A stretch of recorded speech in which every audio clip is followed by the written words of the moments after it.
Поликлиника медиасын сереп берүүсүн баштайбыз. Биз бүгүн сөз эркиндигине болгон басым тууралуу сөз кылабыз. Биздин студияда мейманда акыйкатчы Атыр Абдрахматова. Берүүнү мен Айгүл Бакиева алып барам. Атыр, маек берүүгө келгениңизге рахмат, ыраазычылыгыбызды билдиребиз. Сизди акыйкатчы болушуңуз менен куттуктайбыз. Рахмат. Буга чейин акыйкатчылар жалаң мырзалар болуп келди эле. Турсунбек Аккун, Турсунбай Бакир уулу, Кубат Оторбаев, Токо Мамытов, ошол сыяктуу мырзалар болуп келди эле. Айымдардан чыккан ошол биринчи акыйкатчы болуп атасыз. Акыйкатчы болуш сиз үчүн күтүүсүз болдубу же мурда эле ошо ойлоп жүрдүңүз беле? Рахмат Айгүл эже, биринчиден чакырып маек куруп ушундай мүмкүнчүлүк бергениңерге. Анан мен негизи элге жардам берип, элге кызмат кылганда өзүмдү эки тармакта эле көрчүмүн да дайымачы. Бул же Жогорку Кеңештин депутаты, же биздин акыйкатчыдан анткени өзүмдүн кыялыма, өзүмдүн мындай баалуулуктарыма жараша, анан кийин ошол иштин нугун билип, алдыга сүрөй турганга мүмкүнчүлүк болгон мен пайда боло турган жерлерим ошол эле да. Анан кийин акыйкатчыга буга чейин 2 жолу аракет кылып көргөм.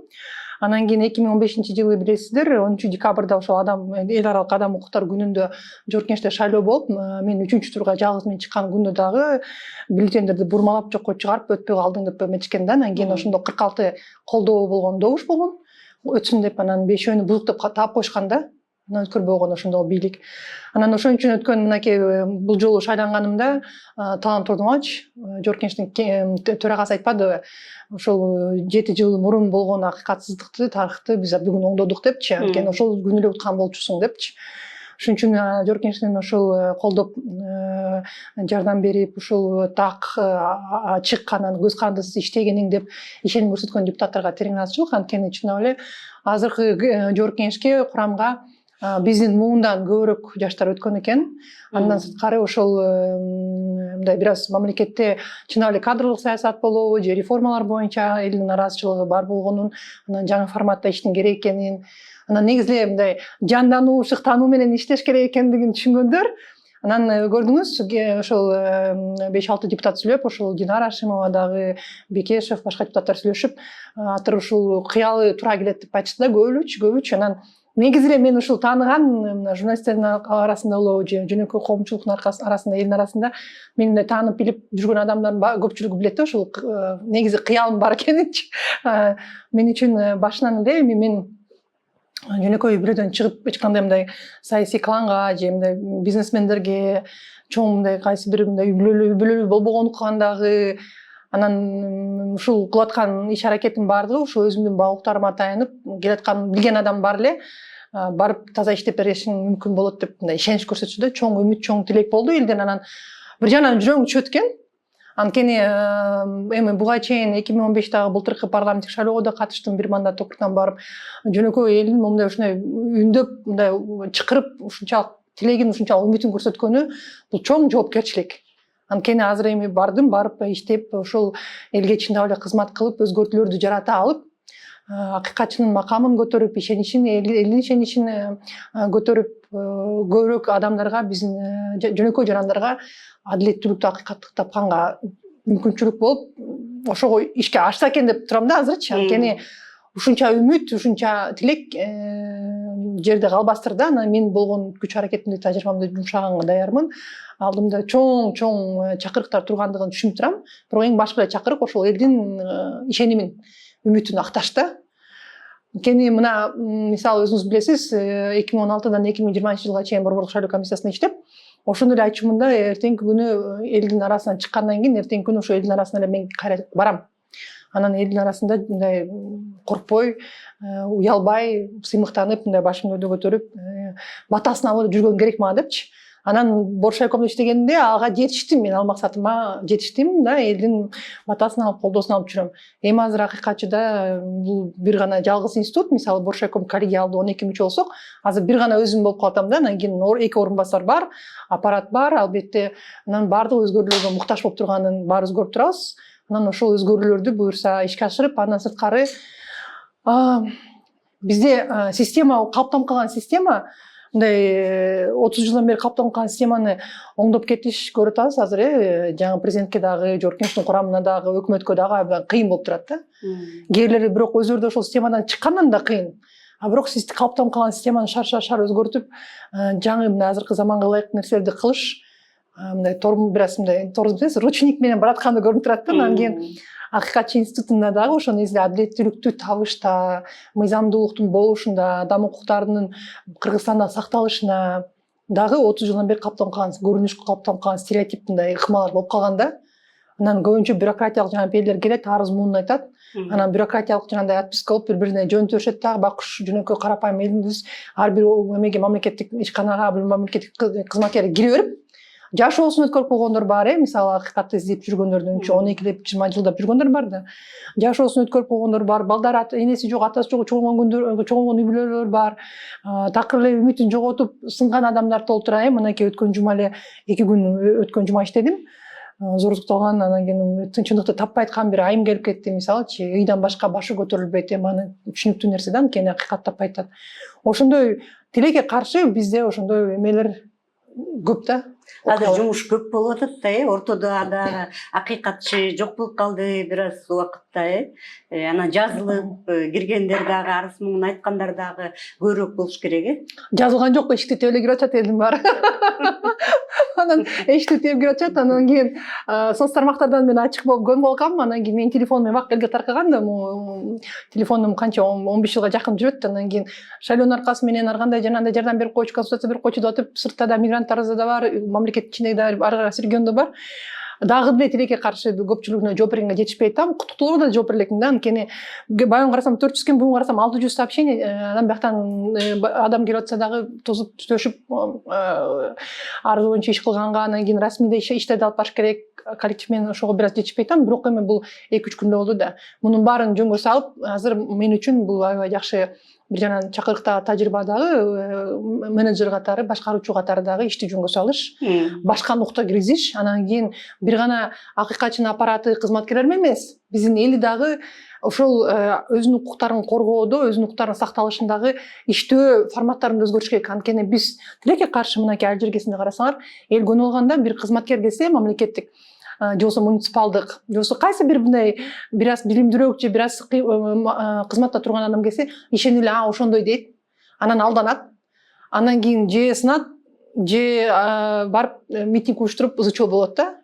Башка формат жок да, анткени бизде тилекке каршы билим берүү жаатта жакшы мындай орчундуу реформалар жүргөн эмес, сапаттуу, элге дагы деле билим бериле элек, сапаттуу, жеткиликтүү эмес. Мынакей региондордо карасак, улуу мундагы адамдар калгандагы жаштардын көпчүлүгү миграцияда жүрөт. Анан кийин көбүнчө мынакей 30тан бери, 25тен бери алгандардын көпчүлүгү 9-11 класс бүткөн дагы, кыздар дагы, балдар дагы. Анан жумушка кирип кеткен, окуусун бүткөндөр жок. Окуусун бүткөндөр жанагындай тилекке каршы коррупциялык же болбосо башка мындай эмелер менен көрүнүштөр менен биздин чынында окуган адамдардын саны аз да. Анан кийин эгерде биринчиден жакшы билим, сапаттуу билим ала албаса биздин жарандар, экинчиден көрүп атасыңар, мынакей 2020 жылы мен парламентте айттым муну, 2020 жылы биздин улуттук статистика комитети өтөт да, 1,5 миллионго жакын адам жакырчылыкта жашайт деп. Ар бир 4-үй бүлө 20 жылга жакырчылыкта жашайт. Ошондой десеңиз, 1,5 миллион адамыбыз жакырчылыкта, канча адамыбыз сапаттуу билими жок. Анан ал адамдар кантип барып өзүнүн укуктарын сактап калат, кантип коргойт. Ошон үчүн мен азыр бүгүн дагы мынакей өнөктөштөр менен, партнерлор, өнөктөштөр менен жолугушуулар башталды. Баарын айтып атам да, сөзсүз түрдө биз акиматтын деңгээлинде хотя бы жок дегенде акиматтын деңгээлинде элибизге жеткиликтүү юридикалык кеп кеңештерди, анан сөзсүз түрдө психологиялык колдоону каалайбызбы билишибиз керек. Анан кийин азыр эми жакшы болуп калды, жана WhatsApp, Telegram деген эмелерчи, цифровизацияны алкагында, интернеттин үлгүсүн алкагында сөзсүз түрдө мындай эми изилдеп көрсөк, буюрса ал изилдөөлөрдү кылабыз, бирок менин тажрыйбаман да, биздин адамдарыбыздын укуктары бир окшошуучулар көп да. Же болбосо жанагындай мисалы финансылык пирамидаларга алданган, же болбосо алимент өндүрө албайткан, же нике кылып, бирок расмий каттоого турбагандардын укуктары, же алардын балдарынын укуктары. Мынакей азыр көтөрүлө турган нерсе буга чейин акыйкатчы институту балким буга анчалык көңүл бурганга жетишкен эмес, айыл чарбасы менен байланыштуу. Мына элдагылар биздикилер айыл чарбадан башка жумушу жок да. Анан ага дагы эгерде жеткиликтүү ошол эле үлүш жерлерин мынакей дагы кимге канча бөлүнүп атат, же ошол айыл өкмөт акимдер өзүнүн туугандарынан алып атабы, же чындап эле ошол элге жер бөлүнүп атабы. Айылдар өспөй атат, балдары ошон үчүн жер албагандан сыртка чыгып кетип атат. Ал деле укукта. Анткени биз баланы бөлүшүбүз керек, ага сөзсүз түрдө өзүнүн ишин кыла турганга мүмкүнчүлүк шарттуу мамлекет өзүнө кепилдик алган, кылып берем депчи. Ошолор ушуну толтура көйгөйлөрдү биз чечиш үчүн акыйкатчынын көңүлүн ошол жака бөлдүрүшүбүз керек да. Анткени сапаттуу билими жок, иштегенге мүмкүнчүлүгү жок, жакыр болгон адам эч качан өзүнүн укугун ишке ашыра албайт, өзүнүн укугун сактай албайт да. Анан кийин биз негизги көйгөй менен иш алып барбай, анын кесепеттери менен ишти канча деген, мисалы мынакей өзүңөр көрүп атасыңар, тренинг, грант, мамлекет жактан да толтура окутууларды өткөрөбүз, толтура видео, аудио даярдайбыз, бирок дагы деле көйгөй турат. Ошон үчүн биз эң биринчи биздин элибизге сапаттуу билимге жеткиликтүү болуш керек. Анан кийин өзүнүн экономикалык, финансылык жактан бутуна турганга шарт түзгөнгө мүмкүнчүлүк болуш керек. Ошондо милиция кызматкери кармайбы, адам билет өзүнүн укуктарын. Текшерүү келип мыйзамсыз текшереби, адам билет өзүнүн укуктарын. Анткени билимдүү, анан кийин акча тапкан адам эч качан өзүнүн укугун буздурганга барбайт. Ага түшүнүп керек да. Биз ошол тилекке каршы ушул жаан жаппай туруп эле билим берип атабыз, а бирок бутуна тура албаса, бүгүнкү күндө тамагын балдарына эмне тамак бергенге көйгөй турган адам, мисалы эне болобу, апа болобу, ал кандай гана укук бузулбасын, көнүп эптеп акчасын алсам болду дегенге барат да. Ошондой болуппайбы? Анан кийин ошол тажрыйбаны балдарыбыз көрүп атат, анан демек жашоо ушундай экен да, чындык ушундай экен да, система ушундай экен да деп көнүмүш адат менен кетип баратпайбызбы? Байлардын балдары бай эле, жакырлардын балдары жакыр эле болупчу. Ортодо ажырым чоң болуп эле. Сиздин жана акыйкатчыга киришип аткандагы ошол 7 пункттан турган негизги милдеттерди коюп турсуз. Анан сиздин биринчи билдирүүңүз дагы ошол басма сөз эркиндиги тууралуу болду да.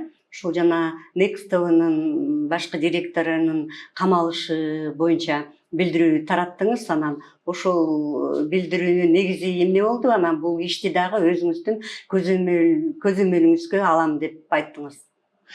Эми Талай Дүйшөнбиев, башкы дароо эле элге кайрылгым келет да. Анткени азыр көрүп атабыз, тилекке каршы мамлекетте пропаганда менен маалыматтык манипуляция абдан чоң күчкө ээ болду да. Кайра эле бул жана сапаттуу билимден да эми көз каранды албетте, бирок пропаганда менен саясий ошондой маалымат манипуляциялары албетте бардык мамлекеттерде колдонулат. Мойнго алыш керек, өнүккөндө өнүкпөгөн мамлекеттерде. Бирок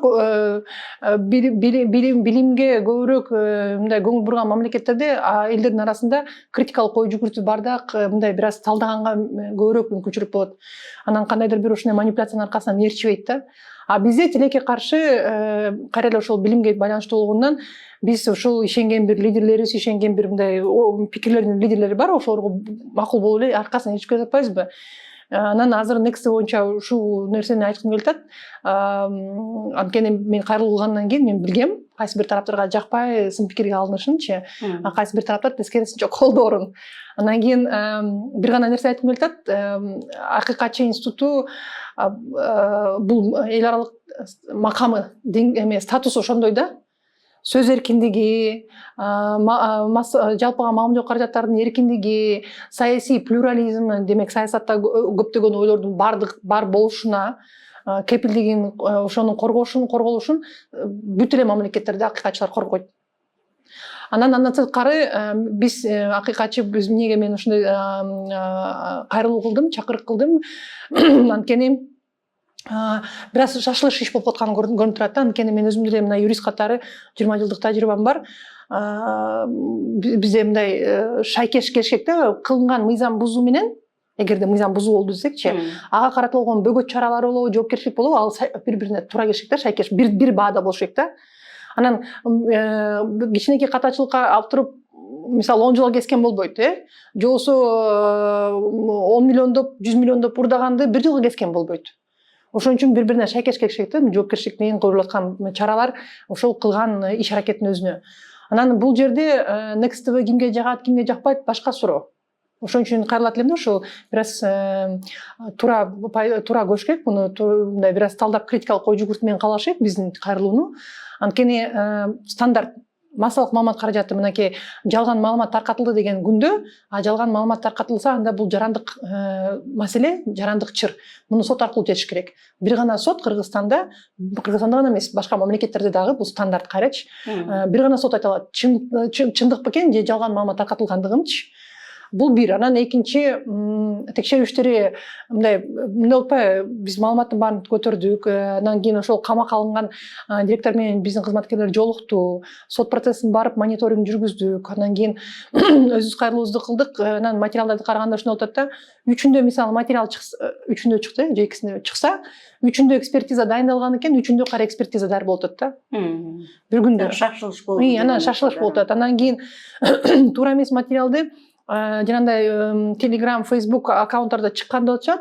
А бирок экинчи тарап болсо Next TV'нын жамааты алар бизге тиешеси жок деп атышат. Анан биздин укук коргоо органдарыбыз болобу, биз болобузбу, бардыгы далилдениш керек да бири-биринин ортосундачы. Анан кийин ошол экөөнүн ортосунда байланыш бар жок экенинби, же болбосо балким кызматкер өзү отуруп алып, өзүнө жаккан Telegram кылып алганбы каналында, анда аныкташып болчу да, чыныгы булак таркаткан булак ким депчи. Андан сырткары ошол эгерде дагы ошол канал аларга таандык болуп жанагындай маалымат чыгып кеткенден кийин каналдын жабылышынын негизи бар беле жок беле. Мисалы мен ойлойм да, бизде мыйзамда жазылган, так жазылган, каналдын ошол маалыматы таркатылышынын жабылышы сот чечими негизинде болуш керек депчи. Кайра эле бияктан эмеде бизде турган эле мыйзамдар сакталбай атат. Анан 11-берине го дейм, биздин конституцияда так жазылган да, цензура жок. Андан кийин массалык маалымат каражаттарынын эркиндиги кепилденет депчи. Анан бул кепилдик, конституциялык кепилдигибиз бар да. Анан бир аз үйрөнүшүбүз керек болуп атат. Сот отуруму болуп, соттун чечими чыкканга чейин биздики ошол эме көбүрөөк болуп атат да. Буга чейин да болгон тажрыйба негизичи. Алдын ала бирөөнү күнөөлүү деп коебуз дагы. Анан анысы эртеңки күнү тастыкталбай эле, ал чоң кызматка барып эле, мисалы коррупционерлер боюнчачы, бул коррупционер деп мисалы камашат. Анан 3-4 айдан кийин унутулуп калат дагы, 5-6 айдан карасаң кызматка барып отуруп калат да, мисалычы. Анан жалпы маалымат каражаттар менен журналисттер менен дагы албетте алдын ала күнөөнү коюп, ошондой иш кылган экен деп айтылгандан алыс болушубуз керек. Анткени күнөөсүз жөнүндө презумпциябыз бар да, бул легалдык стандарт кайра элечи. Анан эң башкы эмнеге мынакей кайрылат элем биздин көрөрмандарга, азыр ошол бул башка мамлекеттер үчүн сөз эркиндиги, анан кийин жалпыга маамилоо каражаттары, журналисттерге мамлекет, бийлик кандай мамиле кылса, бул мамлекеттин аброю да, авторитети, репутациясы да. Анан кийин канчалык деңгээлде ошол журналисттер менен кайым айтышуу, тирешүү, ушундай чара көрүү канчалык күчтөнсө, ошончолук биздин мамлекетти артта калган мамлекет катары кабыл алуу да күчөй берет. Ошону түшүнүшүбүз керек болуп атат да. Бизчи азыркы учурда биз өзүбүздүн эң арак деңгээлдеги аброюбузду көтөрүш үчүн, тең атаандаш болуш үчүн, күчтүү мамлекет болуш үчүн, эгерде кааласак, анда биз ушул кайсы бир соолорду ичара чечкенге, анан кийин мындай алдын ала эле кайсы бир манипуляция же пропагандага берилип эле бирөөнү жамандабай, чындыкты ортодон таап, анан кийин ошол кызыктар тараптар, укук коргоо органдары, сот, мисалы акыйкатчы, адвокаттар, мисалы ошол өзүнүн ишин так алып барганда, бизде журналисттерге карата абдан көп кепилдиктер турат да. Бир гана конституцияда эмес, анан кийин ошол журналисттердин ишмердүүлүгүн коргоо боюнча атайын мыйзам бар, сөз эркиндиги боюнча мыйзамдарыбыз көп. Ошол мыйзамдардын сакталышын биринчи ирет караш керек да. Анан шашылыш иш кылганда, мисалы мен деле кээ бир суроолордон шашмамын да. Көпчүлүк ошого мен деле сындай беришет, эмоционалдуу шашма депчи. А бирок бул деген биздин мамлекеттин аброю. Эл аралык дүйнө жүзүндөгү аброюбуз да. Анан кийин азыр кайсы бир техникалык болобу, же болбосо мындай кичинекей бир катачылыктан, же болбосо кичинекей бир тирешүүдөн чоң мамлекеттик көйгөйгө чейин чыгарып, мындай эмени алып барыш тура эмес деп ойлойм да. Бул бир. Анан кийин бизде бул биринчи гана окуя болбойт атпайбы? Буга чейин жана Болот Темиров, Кактус Медиа, Болот Назаров болуп кетти. Анан кийин негизи мындай да, кайрада да биринчи сөз эркиндиги менен күрөшкөн болбойт. Биз айтмакчы, тил кесмек жок, баш кесмек бар деп. Бул биздин эмебизде калыптанып калган нерсе. Анан дагы чоң көйгөйдү көрүп турам. Мынакей Украина менен Россиянын ортосундагы болуп аткан окуялар, анан согуш болуп, дүйнөлүк негизде согуш болуп кетерине чоң чакырып, мындай чоң коркунуч болуп турат да. Муну ар бирибиз түшүнүшүбүз керек. Анан кийин экинчиден биздин Кыргыз-Тажик чек арасында болгон окуялар. Аяктан дагы тынчтыкты сактап калыш аябай чоң аракеттин аракасы менен болуп атканы көрүнүп турат да. Андан кийин бул суроолор биз үчүн жаңы пайда болгон чакырыктар туурабы. Анан мен ойлойт элем да, биз эми бул анализди азыр баарын топтоп даярдап атабыз.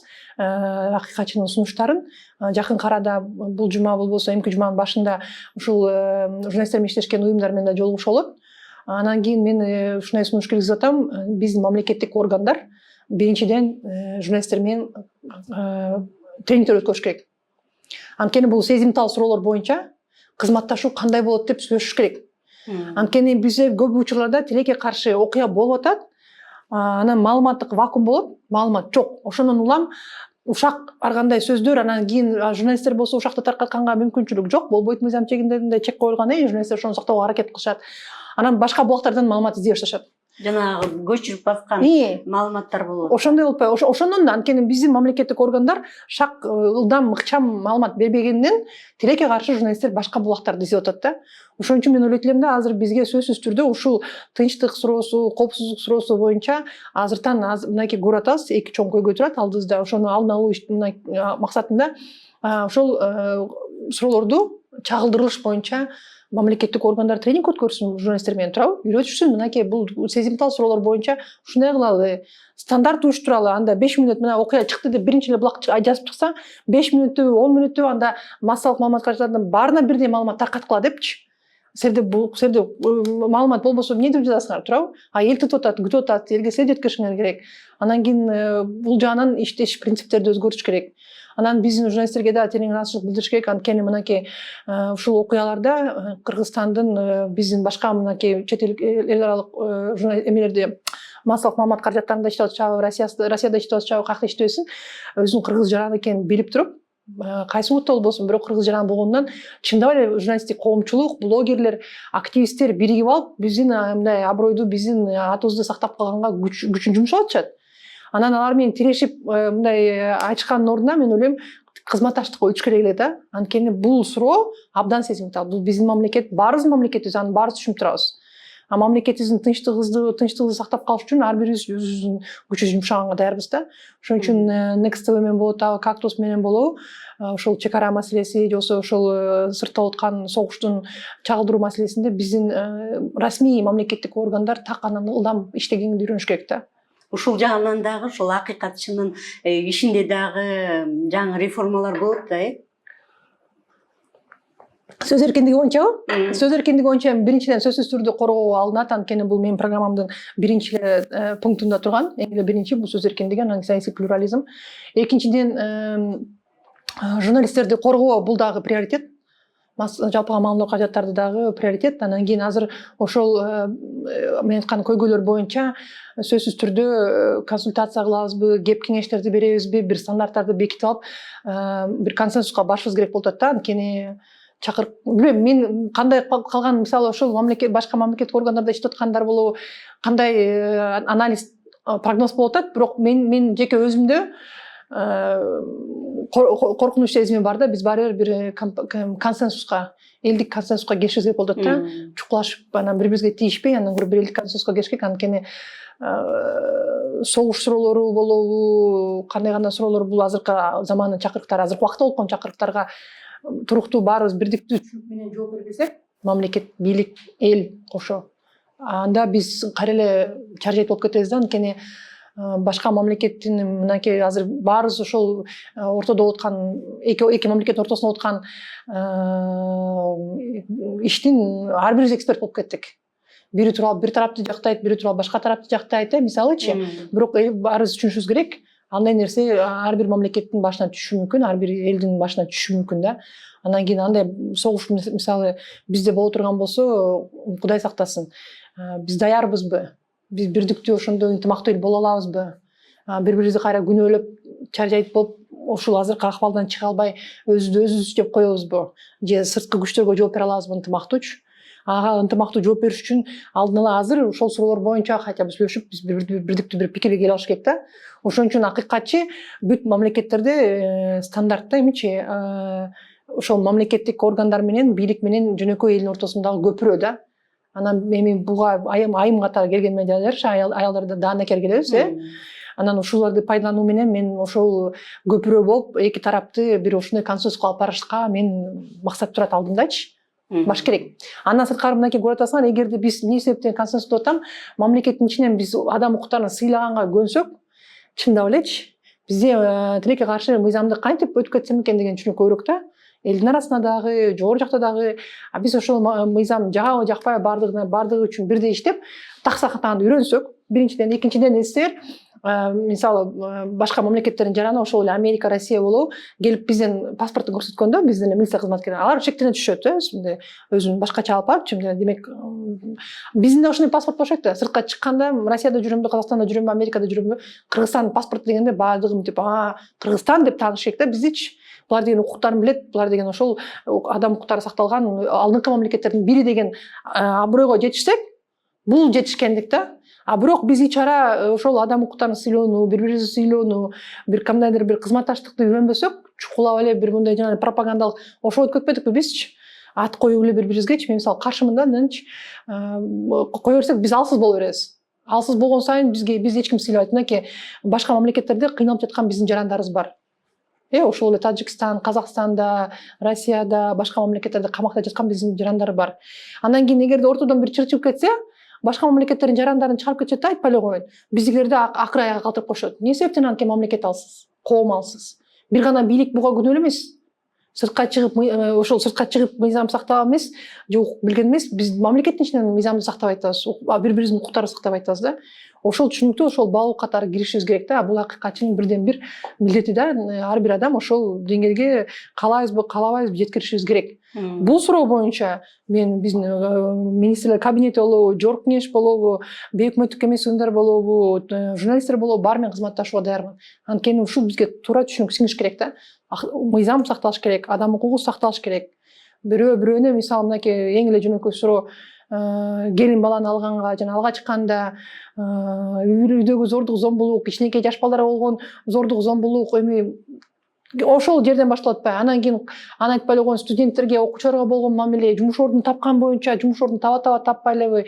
Көп жерлерде айтылбай калат, декретке чыга турган жаңы үйлөнгөн кыз келиндерди, жаңы турмушка чыккан кыз келиндерди жумуштан айдап ийишет, анткени декретте бизге эч кимге кереги жок депчи, мисалы. Мыйзам бүт жагынан көп жактан бузулат. Бир гана сот менен, бир гана укук коргоо органдары тарабынан эмес. Алардыкы системалуу түрдө болуп кетти, тилекке каршы. Бирок көрүнбөгөн, көпчүлүккө айтылбаган толтура көйгөйлөр бар. Эмнеге? Анткени биз өзүбүз сыйлабайбыз. Бири-бирибизди сыйлабай алганбыз, мыйзамды сыйлабай алганбыз. Мисалы мен айыл өкмөтмүн, же болбосо мен министрмин, мыйзамды сактоо менен иштейли, элди да ошо үлгү бололу, башка форматта, башка уксус иштейли деген адамдар тилекке каршы аз да.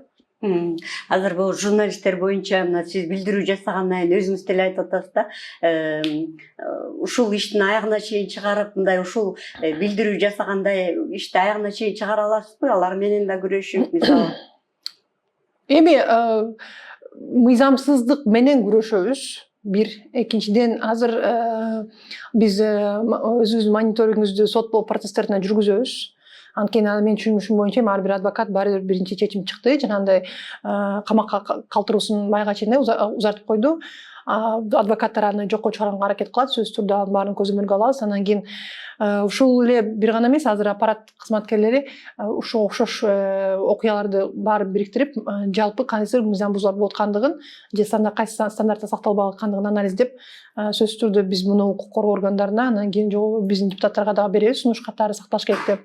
Андан сырткары жакынкы арада мен түшүнүп турам, укук коргоо органдарынын жетекчилери менен сүйлөшүш керек.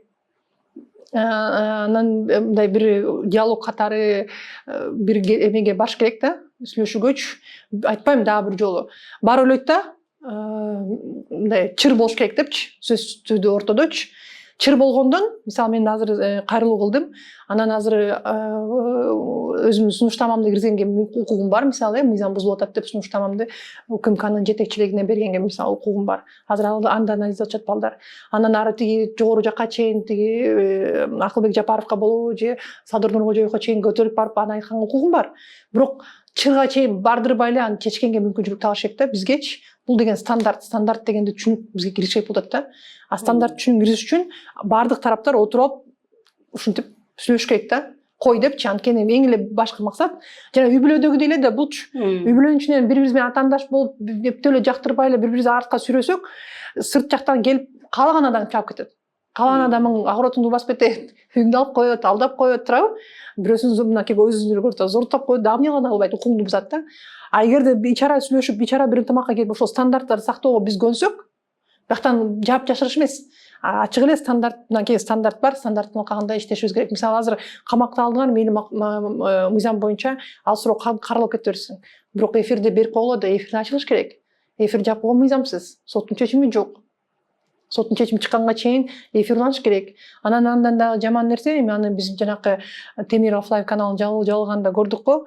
Жанакы ЖМКга келип, алардын иштеген компьютерлерин алып кеткенде, анда ошол жерден алып кетип аткандан да ачып, кызматкерлер менен, адвокаттар менен эмне маалымат бар экен, анда акт кылыш керек. Эми мыйзам сакталсын десекчи, кандай маалымат менен алып кетип атабыз депчи, ичинде кайсы маалыматтар бар экен, акт кылыш керек да, опись кылыш керек. Анан кийин аны акт опись кылбай эле толук эле процессорду жанагы дисктерин көтөрүп кетсең, эртеңки күнү аяктан бир нерсе жок болсо, же бир нерсе пайда болсо, аякта бар болгонун, жок болгонун ким далилдеп берет? Көйгөй чоң да, мына коркунуч. Анан кичинекей ушундай процессуалдык нерсе сакталбагандан чыр чоңоюп кетет, туурабы? Ким кепилдик берет? Мынакей көрүп атпайбызбы, алып кетишти, анан кийин ичиндеги маалыматтар эртеңкиси күнү таркап, кайра эле бири менен мамлекеттик кызматкерлер эч качан өзүнүн ошол мамлекеттик кызматта турган абалы менен пайдаланып, кайсы бир адамдын укугун чектегенге же аброюна шек келтиргенге барбашек да. Бирок ошондой учурлар болуп атканын көрүп атпайбызбы? Ошон үчүн эгерде айтат элем биздин укук коргоо органдарына бирөөдөн бир нерсе алып кетип баратканда сөзсүз түрдө ичин ачып, ичинин эмне ачыш керек да, жазыш керек да, ачыкчы. Жазбайынча алып кетсеңер, кайра эртеңки күнү мамлекеттик орган күнөөлөп калат да. Мындай да, бул да стандарт.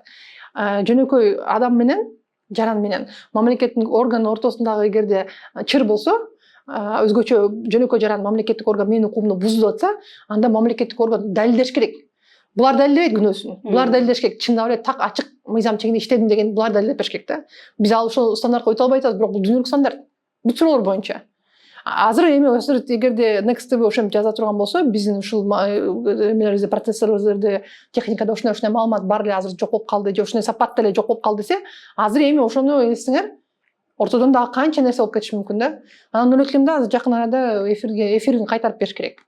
Эфирин кайтарып бериш керек, анан кийин негизи эле бул тажрыйбаны орнотпош керек да, журналисттерге барып эле аларды чоң коррупционер же чоң тиги террорист, экстремист катары камап, анан такыр эле ишмердүүлөөнү чек койгондун кажети жок да. Буга чейин дагы ушу маалыматты манипуляциялоо деген мыйзам чыгып, анан талаш тартыштан кийин ал бир аз өзгөртүлүп, анан кийин фейк маалыматтар тууралуу мыйзам кабыл алынды да.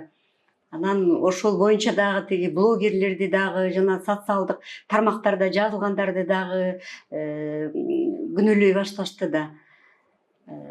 Кечирим суратуу адатынан башканы кабартабызбы биз, ооба. Ушул сыяктуу мыйзамдарды дагы сиздер мындай карап көрүп, анын туура жактарын сунуштай аласыздарбы? Бизде мыйзам чыгаруу, мыйзам демилгелөө укугу жок, конституцияга ылайык. Бирок биз мыйзам боюнча мыйзамдарга өзгөртүү түзөтүүлөрдү же болбосо укуктук экспертиза кылып, өзүбүздүн баазы бергенге укугубуз бар да. Жогорку Кеңештин депутаттарына сунуштапчы. Анан албетте бул укук менен колдонобуз, буюрса. Бул бир сиз айткан фейк мыйзам боюнча жалган маалымат болот, ошондой мыйзамдын аты. Жалган маалымат мыйзамы боюнча тилекке каршы биринчи стандарт бул сөзсүз түрдө жалган маалымат болгондугун сот аныкташ керек. Мисалы мынакей мен дагы азыр жабырт келип атпайбы? Жабырт келип эле атыры сен акыйкатты орнотуп беришиң керек дешет да. Акыйкатты биз орното албайбыз. Сот орнотот. Андан кийин биз сөзсүз түрдө ортодон иликтөө жүргүзүп, өзүбүздүн акыйкат пикирибизди билдиргенге мүмкүнчүлүк бар. Билдиребиз. Бирок ким туура айтты, ким туура эмес айтты, ким күнөөлүү, ким күнөөлүү эмес, ким чындык айтты, ким калп айтты, аны сот белгилеш керек да. Бул эми стандарт. Соттун ишмердүүлүгүн биз, мисалы, соттун ишмердүүлүгүн биз алып бара албайбыз да, же болбосо УКМК алып бара албайт, ички иштер министрлиги алып бара албайт, сот гана алып барыш керек да. Же болбосо кайсы бир министрликти алып бара албайт. Ошон үчүн жалган маалыматты аныкташы бир гана соттун аркасында калыш керек болчу да. Бул элалык стандарт. Биз эгерде азыр бул мыйзамды иштете баштасак, кайтадан артта калган коом катары дүйнө жүзүнө кете беребиз да, өзүбүз көрүп атабыз, мынакей экономикалык кризис болуп атат бизде. Көптөгөн да чакырыктар, анан өнөктөштөр кол жууп биз менен кызматташпай калышат. Анан кийин инвесторлорду тартып албай, мисалы инвестиционный климат айтып атабыз. Ал да адам укуктары да. Анан бияктан бизде ошол мыйзам сакталбай, адам укуктары сакталбай, кайсы бир тараптар бузуп атса, инвесторлор качып атат, азыр башка өнөктөштөр кача башташат. Анан бизди артта калган бир мамлекет катары көрүшөт дагы. Биз ушул биздин чөлкөмдө өнүккөн демократиялык мамлекеттерден артта калган мамлекеттерге кирип кетишибиз мүмкүн болуп атпайбы?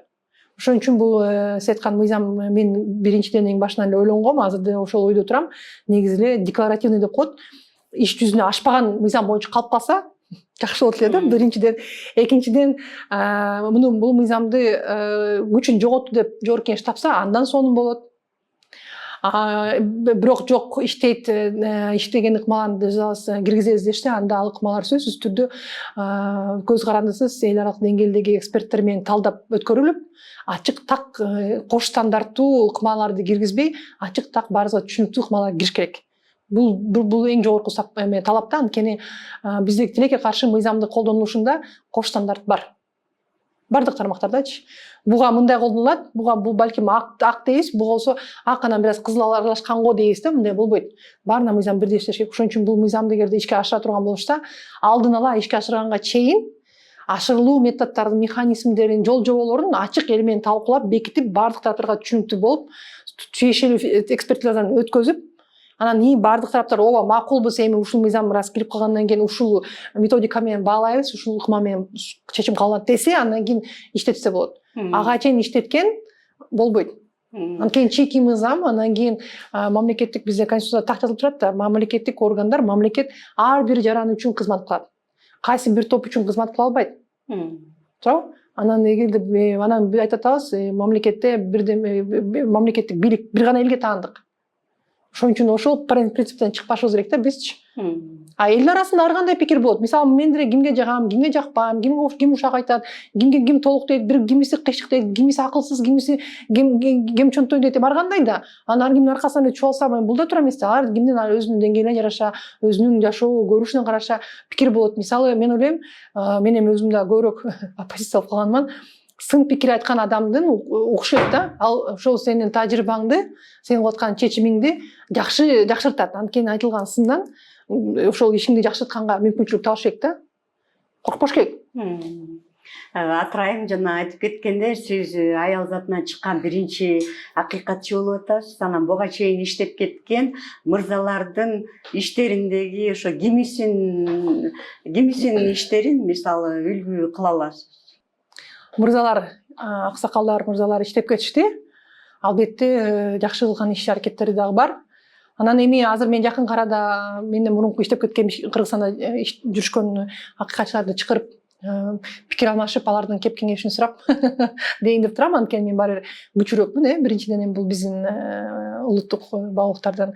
Анан ошо ар биринин жетишкендиктерин, мүмкүнчүлүктөрүн алып, кээ бир жерде кемчиликтерин эске алуу менен ал каталарды кайталанганга аракет кылыш керек.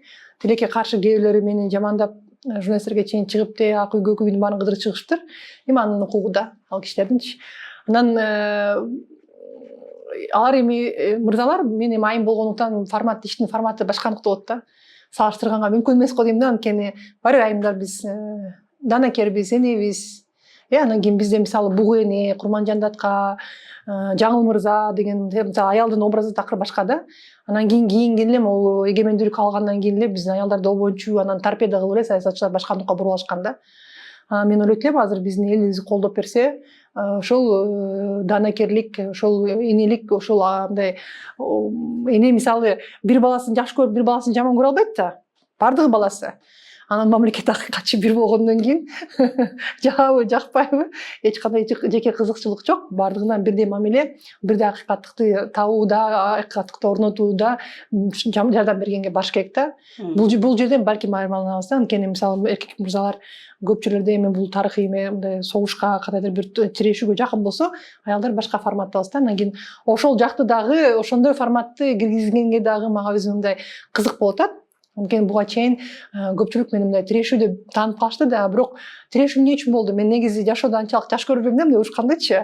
Көп нерсени мынакей көп эле жыл билесиз, күлүп эле бүтүргөн жаш көрөм да. Анан бирок бир айтасың, эки айтасың, укпасаң ала жок жакка бир чабасың да. Ошон үчүн тирешүү же болбосо мындай кайым айтышуу, мындай кандайдыр бир чырга барыш бул акыркы мындай уже сөзүң жетпей калгандагы көрүнүш да. Ага чейин сөзсүз түрдө юридикалык жагынан далилдер менен баардыгы менен бекитилген эл аралык стандарттар менен такталган сунуштарды берем. Бир айтам, эки айтам, андан кийин болбосо анда көрөбүз да. Сиздин ишиңиз менен ошол айым акыйкатчыга болгон мындай образ жаралып калат болуш керек. Буюрса, анткени жакынкы мамлекеттердин көпчүлүгүндө айымдар да. Андан кийин балким бул институтка анчалык жакшы көңүл бурулбаганнандыр да, бир жагынанчы. Бир жагынан балким чынында мен мисалы азыр жакында арада эми коллегалар менен, башка мамлекеттеги коллегалар менен таанышуулар башталат. Алардын дагы ошол жетишкендиктерин караш керек да. Бирок бизде чоң айырма, мисалы ошол эле Казакстанда, Россия Федерациясында акыйкатчы президент аппаратынын астында да, президент астында иштейт да. А бизде көз карандысыз көбүрөөк да. Бул жагынан жакшы да, анткени парламенттик ошол адам укуктарын сакталышта парламенттик көзөмөлдө акыйкатчы жүргүзөт да. Анан албетте биздин акыйкатчы Борбор Азиядагы жакынкы мамлекеттердин жанындагы институт эмелердин акыйкатчыларынын макамы жогорураак, бирок эл аралык деңгээлде дагы эле макамыбыз төмөн. Алар экспертиза берип баа берип турушат да. Азыр көбүрөөк көз карандысыз болуш үчүн мыйзам долбоору даяр болуп турат. Азыр мен өзүм карап атам. Анан жакын арада ошол акыйкатчы боюнча мыйзамды өзгөртүшүбүз керек. Өзгөртпөсөк бизге ошол уюмдар болобу, башка мамлекеттер болобу болгон көз караш башка деңгээлде калып калат, эски деңгээлде калып кала берет да. Өзгөртүшүбүз керек, ошол өзгөрүүлөргө жараша өз иш алып барышыбыз керек. Анан айымдар дегенде балким ошол биздин мамлекеттерде ошол көбүнчө айымдар экен да. Атырайым ошол кийинки кездердеги сиздин бардык ишиңиз коомчулуктун көз алдында болуп атат. Ошондо ошол акыйкатчыга келгенде сиздин бала чагыңыз, андан кийинки студенттик кезиңиз жөнүндө да айта кетсеңиз, бала чагыңыз кайда өттү эле, кайсы жерде өттү? Мен негизи Бишкекте өстүм. Кыз аскерде чоңойгом. 50-ч мектепти бүткөм, орто мектепте. Андан кийин 2 балалуумун. Анан 2015-жылы жана акыйкатчыга бара калам деп жанагындай оюм болуп кеткенден атам тилекке каршы өтүп кеткен, жүрөгү бармап. Анан апам менин колумда. Ошол. Анан кички кезимден эле мен атама көбүрөөк окшош болушум керек. Бакылдап айтып, сүйлөп, каткырып, күлүп, мындай бетке айткандык атама мындай тиеши мындай таандык нерселер болчу да. Андан кийин анан ошо кичкиймен эми өйдө төмөндө көрдүк, тилекке каршы мигранттардын маселеси эмне себептен мага жакын апам 90-жылдар кеткен мигранттардын бири болгон. Анан жанагы Чарли эки сумканы бар айтышат, мага атыр тажаттың айта берип депчи, бирок бул чындык, ачуу чындык. Ошол сумканы көтөрүп алып, канчалаган энелерибиз, канчалаган аталарыбыз ошол ден соолугун жоготуп иштешкен. Анан бизди окуп чыккан. Анан ошон үчүн мага бул чоң баалуулук. Ошондой апамдын ден соолугун жоготуу менен, ысык суукту көрүү менен мага билим берип, тарбия берип өткөнүн акташ керек да. Анан баарыбыз айтабыз го, ата эне баласы менен сыймыктаныш керек депчи. Анан мен да ошого аракет кылам сөзсүз түрдө. Мага кандайдыр бир мындай апам көнө түштү азыр, эми ар кандай башын көбүрөөк көтөрүлгөн сайын сөздө көбүрөөк боло берет, ар кандай. Азыр көнө түшкөн. Мындай жакшы эле карайт. Анан 2017-жылы жана президенттик шайлоодо бир аз үйдү кайтарып мындай бийлик тараптан куугунтук болгондон апам оңгол көтөрүлүп алып, азыр бир аз жакшы болуп калды. Анан тамаша берет, эми башы 6 саның аман эсен болуп элиңе кызмат кылып жүрө депчи, бирок абайлачы кызым депчи. Анан азыр бул жолкусундагы шайлангандан кийин жана процедуралык маселелер болуп кетип, апама бир 40 мүнөт өткөндөн кийин чалып турам да айтыпчы. Анан ал байкуш киши телевизорду көргүзбөй эле, интернетти карабай эле коркуп отура берген экен да, аман кетет, аман эсен шайлана алса экен депчи. Анан чалсам, ыйлап жиберди, эми Кудайга шүгүр, эми шайланып турсуң рас болду депчи. Анан балдарым, уулум 16-га кетти, кызым 12-ге кетти буюрса. Бакта Бишкекте окушат. Ушул кыскача. Ошо Атырайым эми стресске сиз деле кабылат болушуңуз керек.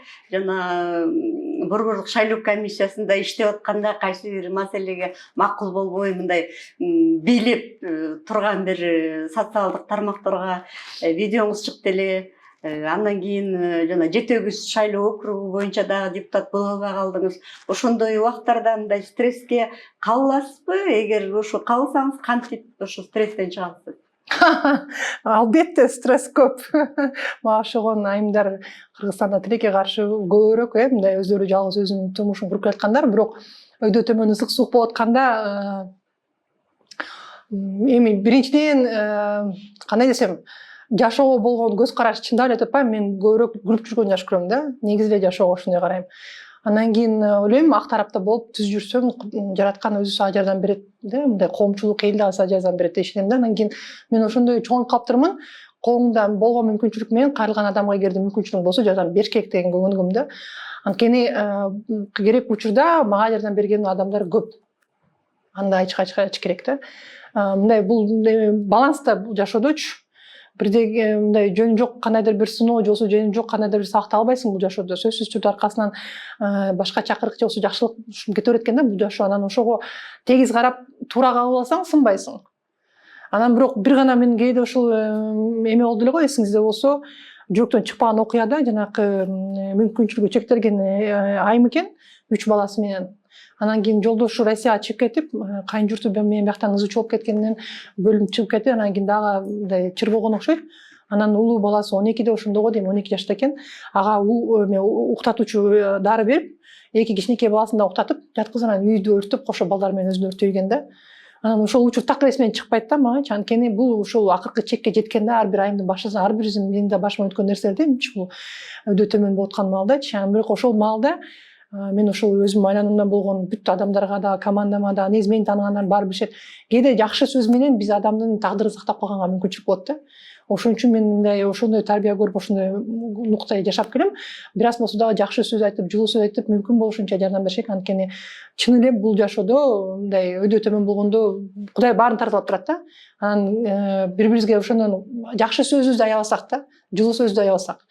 Ошондой мисалы ошол келинге учурунда бирөө жылуу сөз айтып, күрөш, аракет кыл, сынба, баары эртеңки күнү баары таң атат деп бирөө айтканда, балким ал ишке бармак эмес да. Андан кийин ошон үчүн мен ошол принцип менен жашаганыман азыр бүгүнкү убакытта сөзсүз түрдө бактылуу болуш керек, азыркы убакыт менен жашаш керек деген түшүнүктөр бар да. Мисалы жанагы кээделер күлө беришет, сен жана Мюнхгаузсың депчи. Чөп кетип өзүн куткарып кетет го, жашынан сүрүп чыгатчы.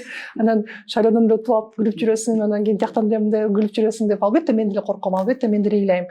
Бирок ошол мындай жашоого болгон көз караш каптанып калган ошондой болгондо анан кийин азыр эми мага жеңилирээк. Эмнеге? Анткени элден мына буга чейин кылган эмгегим менен көбүрөөк элдин батасын алып, мындай кайсы жакка кайсы регионго чыкпайын, кээде түнчүндө баратып мындай сезип чыгып баратып үнүмөн таанып калса да күлкүм келет да. Бир жагынан сыймыктанам, ой атыр сен белең депчи токтоп батасын бергенде. Элдин батасы, мисалы мен апама да айтам, улураак кишилерге көбүрөөк айтам, мурун жакшы болчу бизде бата берип, азыр батаны да айлап калышкан. Мисалы ушул эле маршруткадан орун туруп берсе, там кичинекей бала аябагыла депчи. Жакшы сөз айткандан такыр аябашыбыз керек. Жакшы сөз көбүрөөк чыкса, балким жакшыраак позитивдүү ушундай энергия көбүрөөк болуп, жашообузду жакшырат да. Анан ошол принцип, ошол көз караш балким мени бул жашоодо мындай туруктуу бир ишти, мындай туруктуу бир эмеде өнүгүп баратканыма эме болот да, жардам болот да. Мен ушундай эмеге ишенем да. Анан кийин сөзсүз түрдө баалуулук ак тарапта болуш, анан алдабаш, сатпаш, кайсы бир адамга ойлонуп атайын бир жаман иш кылбаш да, уурдабаш. Анан калганын мындай токпейил, эмнегедир мындай эми бул да жакшы экен, бир жагынан бул менин күчтүү жагым токпейилдик болгон чын эле мындай кээде тыйын топор жок калып калган күндөр болот да. Меники делечи. Анан кийин мындай чырылдап кетпей табылат дегендей туура так түшүнүк бар да. Анан кийин табылып кете берет экен да. Бирок баардыгы ушул принциптердин алкагында. Анан ошону ойлойм, ошол принциптерди бизде жайылтып, негизи эле кыргыздарда өзүбүздө салтыбызда эски илгерки балыктарды карап көрсөк, көп жакшы нерселер бар. Көп. Анан ошолордун көпчүлүгүн азыр бизге мына мамлекеттик качылык кызматы пайда болду, идеология боюнча мыйзам конституцияда дагы бир нерсе кирди. Анан кийин аны чектөөлөргө эмес, ушундай шыктанууларга, ушул биздин илгерки азыркы заманга келе турган балыктарды көтөрүп чыгып, бир аз заманбап кылып, элге сиңирүүгө, мындай агартуу иштерине кетсе, анан кийин мен ойлойм, биздин ушул мамлекеттик кызматта жүргөн, биздин президент болобу, премьер-министр болобу, министр кабинетинин жетекчиси, соттор болобу, ким гана болбосун, албетте баары жөнөкөй кишибиз, биринчиден коомчулук тура кабыл алыш керек. Анткени мен дагы азыр журналисттер менен ошол кыздар менен көп тамашалап кеңешип атпайбызбы? Мен кайсыл эмелерди, жашоомдо болгон окуяларды азыр соц тармактан чагылдыра алам, кайсысын чагылдыра албайм деп күлүп атабыз да. Анан ошондон тепкилеш керек да. Мен ойлойм, биз ошол жөнөкөй жашоодо кандай болсок, ошону алып кете бериш керек. Киши элдер көрүш керек. Бири-бирибизди базарга барчумун, мисалы Ош базарына айына бир жолу барып, үйгө продукт алам да. Кайра барам. Ақтан дагы мисалы жалактап калып, мисалы же болсо мындай барып тийишпей аны туура көрүш керек да, же болсо сындабай, же болсо мынакей ушундай болуп кетиптир деп айтпайчы. Мисалы ошону анан же болсо тескерисинче кандайдыр имичтерди чыгарбай, анан кийин ошол биздин мамлекеттик кызматта жүргөндөрдүн баардыгы дагы ушул жөнөкөй жашоодон кандай болгонун уялбаш керек. Анткени мен көп жерлерден көп айымдарды билем. Соттоодо иштегендерди билем. Үйүндө өзүнүн укуктары чектелген айымдар көп да. Анан кийин элдин алдында күрүп, жашнакай болуп, адилеттүүлүктү алып барышат, расмий иштерге катышат, а бирөө өзү ичинен ыйлап аткан болот да. Анан кийин аны билбей, эметпей туруп, эл дагы кээде катачылык үчүн, кичинекей катачылык үчүн тепкилеген кереги жок, мисалычы. Сөзсүз түрдө тирүү адам болгондон кийин катачылыгы жок, алдыга жылыш болбойт. Оңдоп түзөп, бири-бирибизге жардам берип, мындай көрөк сөзсүз түрдө сындал болуш керек. Ашыкча кетип баркандарды сындап токтотуш керек, катачылыктарды айтыш керек, бирок ошол бир кичинекей катачылык үчүн жалактап тепкилегенибиз болбойт да. Бири-бирибизди окутуп, бири-бирибизди үйрөтүп, тарбиялагандан да уялбашыбыз керек да. Атырайым, сизге рахмат. Рахмат. Мындан аркы ийгиликтерди каалайбыз. Ошону менен Политклиника медиасынын сереп берүүсүн аяктайбыз. Биз бүгүн сөз эркиндигине болгон басым тууралуу сөз кылдык. Биздин студияда мейманда Кыргыз Республикасынын акыйкатчысы Атыр Абдрахматова болду. Берүүнү мен Айгүл Бакиева алып бардым. Берүүнү көрүп бүткөндөн кийин биздин каналга жазылууну унутпаңыздар. Саламатта калыңыздар.